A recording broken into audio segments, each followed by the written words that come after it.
আজকে সন্ধ্যাবেলায় Z900টা নিয়ে বেরিয়ে পড়লাম আমি আর গোবিন্দদা দুজনে মিলে।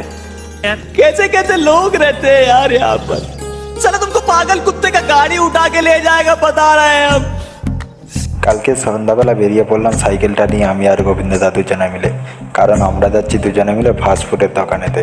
তো ফাস্টফুডের দোকানেতে আজকে আর আমরা দুজনে মিলে খাবো না, আজকে কোম্পানিতে আরও কয়জনের জন্য পার্সেল করে নিয়ে আসবো। কারণ আজকে দুজনে মিলে যেতে যেতে ঠিক করেছিলাম যে আজকে নিয়ে যাব তাদেরও জন্য।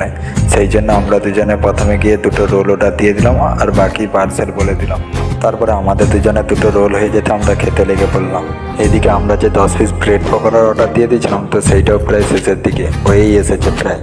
সমস্ত জিনিস প্যাকিং হচ্ছে আর এখানে পাখায় দাঁড়িয়ে দাঁড়িয়ে আমি বাতাস খাচ্ছি, কারণ ভিতরটা প্রচণ্ড গরম। তারপরে আমাদের অর্ডারের পার্সেলটা রেডি হয়ে যেতে আমাদের হাতে তুলে দিল এবং আমরা পয়সাটা বুঝে মিটিয়ে দিয়ে তারপরে এবারে চললাম। তারপরে আমাদের Z900-এ দুজনে মিলে চেপে এবারে চললাম কোম্পানির দিকে। ভিডিওটা এখানে শেষ করছি, ফলো করে সবাই পাশে দেখুন, টাটা।